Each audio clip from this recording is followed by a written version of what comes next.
아이벡스 스터디 전영근입니다. 이제 9월 모의평가와 수시 원서 접수 기간이 바로 코앞으로 다가왔습니다. 많은 학생분들께서 수시 원서를 어떻게 접수할지 많이 고민하고 막막해 하실 것 같은데요. 오늘은 수시 원서 접수 방법에 대해 소개하도록 하겠습니다. 학원에서 수시 상담을 진행하다 보면 보통 학생들이 자신의 내신을 먼저 계산하고 진학하고 싶은 학교와 학과의 입결을 찾아본 후 비교해보는 식으로 수시 지원을 짜게 됩니다. 그런데 그 전에 먼저 확인해 둬야 될 게 있는데요. 자신이 이제껏 응시한 모의고사 성적을 바탕으로 정시로 지원을 한다면 어느 정도 학교 라인에 합격을 할 수 있을지 그 가능성을 먼저 검토해 보아야 합니다. 작년에 치른 22학년도 수능의 경우 국어와 수학이 선택 과목 체제로 전환되면서 이과 학생들의 문과 교차 지원이 본격화되었고, 이와 더불어 수도권 대학의 정시 모집 인원 확대, 약대 신설 등의 이슈가 있었잖아요. 그래서 학생들이 내 성적으로 어느 정도 대학까지 합격할 수 있겠구나 하는 기대와 실제 입결상의 차이가 분명히 존재할 것으로 예상됩니다.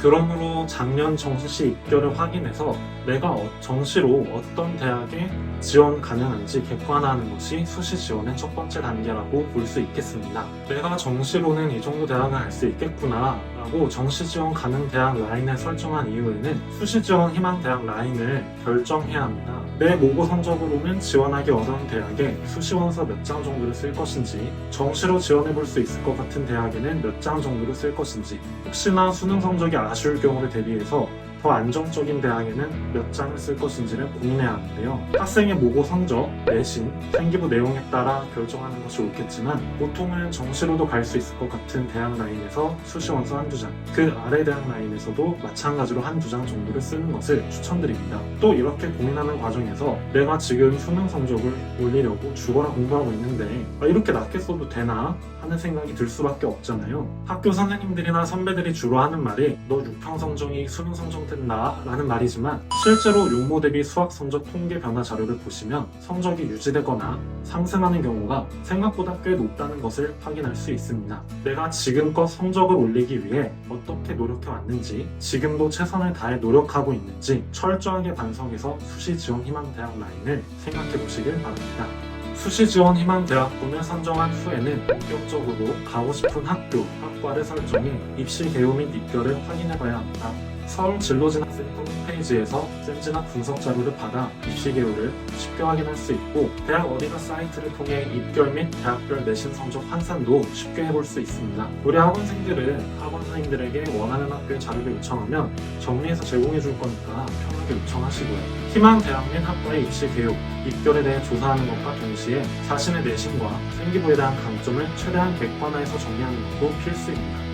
학년별 성적 추이가 어떤지, 과목별 성취도가 고른지 아니면 특정 과목에 집중된 편인지, 우리 학교의 과목별 평균과 표준 평균 차는 어떠한지, 내가 가고자 하는 대학 및 학과에 어울리는 진로 선택 과목을 선택했는지 등을 꼼꼼하게 점검해서 내가 지원하고자 하는 학과를 학종으로 지원할지 교과로 지원할지에 대해 근거를 마련하시기 바랍니다. 입결을 볼 때 학생들이 가장 많이 하는 실수는 작년도 입결만을 보고 성급하게 지원 여부를 결정하는 점입니다. 입결을 확인할 때에는 반드시 전년도 입결뿐만 아니라 3개년 정도의 입결을 같이 확인해야 합니다. 예를 들어 내가 지원하고 싶은 학교의 입결이 작년에만 유독 내려갔다면 왜 입결이 내려간 것인지 꼭 분석해봐야 하는데요. 모집 인원 수에 의미 있는 변동이 있었던 것인지, 경쟁률에 변화가 생겼던 것인지 등을 꼼꼼하게 확인해야 후회 없는 수시 지원을 할 수 있겠죠. 또한 학종 전형의 경우 입결만 보고 지원하는 것은 굉장히 위험한 선택이 될 수 있습니다. 경희대나 건국대의 발표 자료를 확인해보면 입결 산포들을 확인해 보실 수 있는데요. 여기 입결 산포들을 보시면 어떤 내신을 가진 학생들이 해당 학과에 최종 등록했는지 확인하실 수 있죠. 그중 국문학과와 영문학과를 보시면 합격자의 평균과 최저 등급은 거의 같지만 분포에 차이가 있는 것을 확인하실 수 있을 겁니다.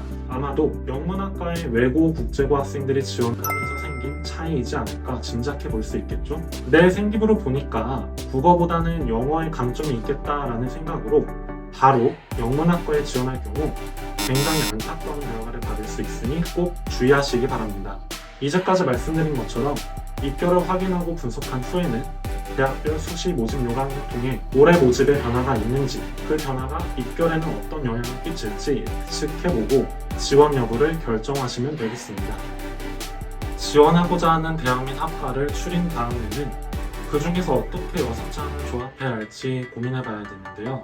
꼭 쓰고 싶다 혹은 꼭 써야만 한다 하는 학과가 있다면 고정으로 결정해 두신 후 남은 원서를 유동적으로 조합하셔도 상관없습니다.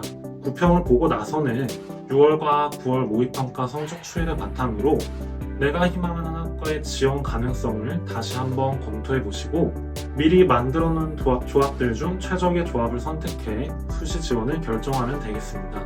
마지막으로 수시 원서 접수 기간이 되면 올해와 전년도의 실시간 경쟁률을 비교하여 과도한 경쟁률 상승으로 인한 혹시 모를 위험을 방지하는 것도 잊지 말아야 합니다. 사실상 학생부는 이미 결정되었죠.